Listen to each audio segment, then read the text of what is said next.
Welcome to our channel Telugu Prabha. నేను మీ journalist Yagnamurthy.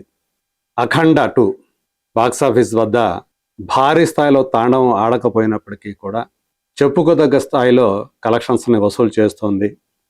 ఇప్పటికీ కూడా స్టిల్ అంటే 2 వారాలు గడిచిన తర్వాత కూడా ఆ సినిమాను చూడటానికి జనం వెళుతూనే ఉన్నారు. సాధారణంగా మిక్స్డ్ టాక్ వచ్చినటువంటి సినిమా, ఇంకా చెప్పాలంటే మిక్స్డ్ టాక్ కూడా కాదు, చాలా నెగిటివ్ టాక్ వచ్చినటువంటి ఆ సినిమా స్థిరంగా కలెక్షన్స్ సాధించడం, 2వ వారంలో కూడా ప్రతిరోజు కూడా ఏ ఒక్కరోజు ₹1,00,00,000 గ్రాస్ వరల్డ్ వైడ్గా, గ్రాసే కాదు ఈవెన్ ఇండియాలో చూసుకుంటే నెట్ కూడా 1 crore తక్కువ కాకుండా వసూలు చేస్తూ వచ్చింది.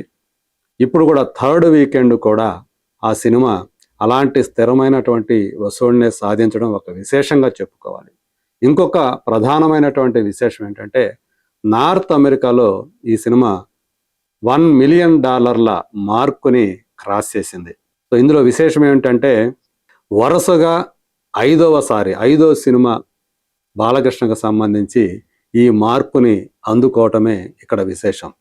అంటే అఖండ తోటి మొదలైనటువంటి 2021లో వచ్చినటువంటి ఆ సినిమాతోటి నార్త్ అమెరికాలో 1 million గ్రాస్ని అది దాటేసింది. ఆ తర్వాత ఆయన చేసినటువంటి వీరసింహారెడ్డి కానివ్వండి, భగవంత్ కేసరి కానివ్వండి, డాకు మహారాజ్ కానివ్వండి, ఇప్పుడు అఖండ 2 కానివ్వండి, ఇవన్నీ కూడా ఒకదాని తర్వాత ఒకటి ఆ $1 million మార్కుని దాటి సీనియర్ స్టార్స్లో సో ఒక అరుదైనటువంటి రికార్డుని బాలకృష్ణ సాధించడానికి అఖండ 2 తాండవం తోడ్పడిందని చెప్పాలి.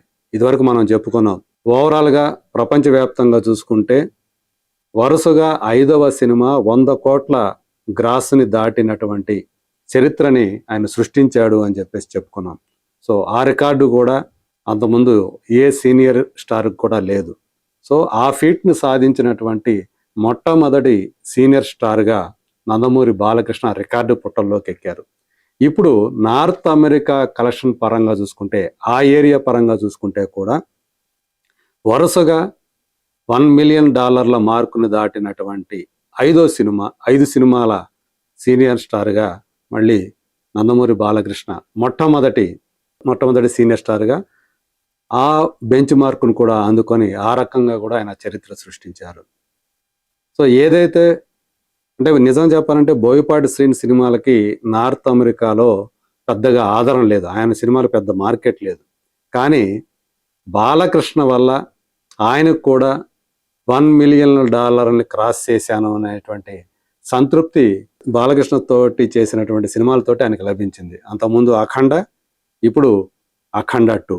సో ఇలా బోయపాటి కూడా ఆయనకు కూడా ఒక సాటిస్ఫాక్షన్ని ఇచ్చినటువంటి ఒక కాంబినేషన్ నందమూరి బాలకృష్ణ అని చెప్పేసి చెప్పాలి.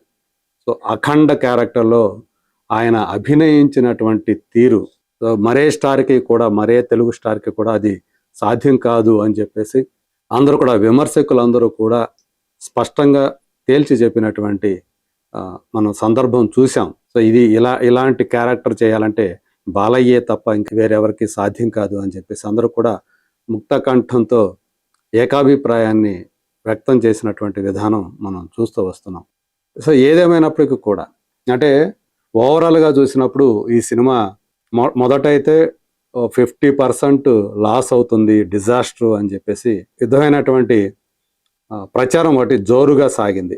ట్రేడ్ విశ్లేషకులు కూడా అలాంటి అభిప్రాయాన్నే వ్యక్తం చేశారు. మొదట్లో దానికి వచ్చినటువంటి కలెక్షన్స్, ఆ ట్రెండ్ అది చూసినప్పుడు ఇది ఈజీగా 50% కంటే ఎక్కువగానే నష్టపోయే అవకాశం ఉందన్నారు. తర్వాత 50% క్రాస్ అయిపోయింది షేర్ పరంగా చూసుకున్నప్పుడు. ఆ తర్వాత 55%, 60%, 65% కూడా దాటేసింది. ఇప్పుడు 70%కి దగ్గరగా ఉంది. అంటే 70% రికవరీ నేను అంటుంది, ఆ రికవరీ దాటిపోయింది. అంటే 30% ఇప్పుడు ప్రస్తుతానికి అయితే చూసుకుంటే ఆ లోటు అనేది కనిపిస్తూ ఉంది. కానీ రాబోయే రోజుల్లో ఇది కూడా మరింతగా తగ్గే అవకాశాలు ఉన్నాయి. ఎందుకంటే ప్రస్తుతం ఆ స్థిరమైనటువంటి వసూళ్లు చూస్తూ ఉంటే ₹1,00,00,000 తగ్గకుండా గ్రాస్ రావటం అనేది చూస్తూ ఉంటే ఇది నెమ్మదిగా సంక్రాంతి వరకు కూడా ఆ స్థిరమైనటువంటి వసూళ్లను కొనసాగిస్తుంది. ఈవెన్ సంక్రాంతికి కూడా ఈ సినిమా నిలబడే అవకాశం ఉంది. మిగతా 5 సినిమాలు సంక్రాంతి సీజన్‌లో విడుదలవుతున్నాయి. అయినప్పటికీ కూడా అందులో 'అఖండ 2 తాండవం' కూడా ప్లేస్ ఉంటుంది. దానికి కూడా థియేటర్‌లు ఉంటాయి అనేటువంటి ఒక నమ్మకాన్ని అభిమానులు వ్యక్తం చేస్తున్నారు. అంటే ప్రస్తుతం ఉన్న పరిస్థితుల్లో నిజంగా థియేటర్‌లు నిలబడతాయా 'అఖండ 2'కి లేదా అనేది ఒక సందేహాస్పదంగానే ఉంది ప్రస్తుతానికి. ఎందుకంటే 5 సినిమాలు కొత్త సినిమాలు విడుదలవుతున్నందువల్ల అందులో కూడా చాలా పెద్ద సినిమాలు వస్తున్నాయి. 'ది రాజా సాబ్' కానివ్వండి, 'మనశంకర వరప్రసాద్' గారు కానివ్వండి. ఈ 2 కూడా చాలా భారీ సినిమాలు అనేటువంటి విషయం మనకు తెలిసిందే. మరి వాటికే థియేటర్లన్నిటి కూడా కోల్పోవాల్సినటువంటి పరిస్థితి. ఆ తర్వాత మళ్ళీ 'భర్త మహాశైలకు విజ్ఞప్తి', 'అనగనగా ఒక రాజు', అలాగే 'నారి నారి నడుమ మురారి' ఇలాంటి సినిమాలు కూడా ఉన్నాయి. వాటికి కూడా థియేటర్‌ని పంచాల్సినటువంటి పరిస్థితి డిస్ట్రిబ్యూటర్స్ కానివ్వండి, అలాగే థియేటర్ ఓనర్స్ కానివ్వండి ఉంది. మరి అలాంటి పరిస్థితుల్లో సంక్రాంతికి 'అఖండ 2'కి మరి ఆ థియేటర్లు దొరుకుతాయా లేదా అనేటువంటి ఒక మీమాంస ప్రస్తుతానికి నడుస్తూ ఉంది. మరి రాబోయే రోజుల్లో ఇంకొక 10 రోజుల మధ్యలో ఆ గ్యాప్ ఉంది. ఆ తర్వాత 'ది రాజా సాబ్' జనవరి 9వ తేదీ రాబోతూ ఉంది.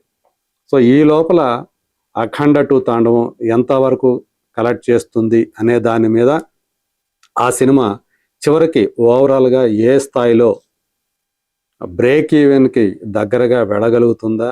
లేదా ఎంత మేరకు నష్టపోతుంది? అనేది స్పష్టమయ్యే అవకాశం ఉందని చెప్పేసి ట్రేడ్ విశ్లేషకులు చెప్తున్నారు. ఏదేమైనప్పటికీ కూడా ఇంత తీవ్రమైనటువంటి నెగటివిటీ తోటి ఈ స్థాయి అంటే 70% వరకు కూడా ఆ రికవరీని సాధించడం విశేషంగానే ట్రేడ్ విశ్లేషకులు భావిస్తూ ఉన్నారు. మరి చూద్దాం. ప్రస్తుతం ఉన్నటువంటి అంటే మళ్ళీ ఈ సెలవులు క్రిస్మస్ సెలవులు అయిపోయాయి. మళ్ళీ వీక్ డే వచ్చేసింది. సోమవారం వచ్చేసింది.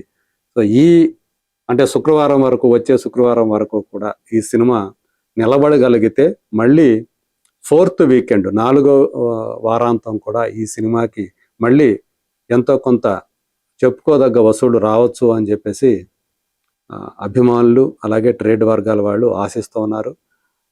చూడాలి. ఏదైతే ఒక ఫీట్ అంటే ఒక ఫీట్ కాదు 2 ఫీట్లు ఈ సినిమాతోటి బాలకృష్ణ సాధించాడు. ఒకటి ప్రపంచవ్యాప్తంగా వరుసగా 100 కోట్ల గ్రాసును సాధించినటువంటి సీనియర్ హీరోగా, అలాగే నార్త్ అమెరికాలో $1 మిలియన్ మార్కుని దాటినటువంటి మొదటి సీనియర్ స్టార్గా. సో ఈ రికార్డులు మాత్రం ఇవి ఎప్పటికీ చెక్కు చెదరకుండా పదిలంగా ఆయన పేరుతో ఉంటే తర్వాత దాన్ని ఎవరైనా దాటవచ్చు, కానీ మొదటిసారి ఆ ఫీట్ని సాధించినటువంటి సీనియర్ స్టార్ మాత్రం బాలకృష్ణే. మరి చూద్దాం రాబోయే రోజుల్లో ఈ 'అఖండ 2 తాండవం' ఏ స్థాయి కలెక్షన్స్ సాధించి ఎక్కడ ఆగుతుందో let us wait and see.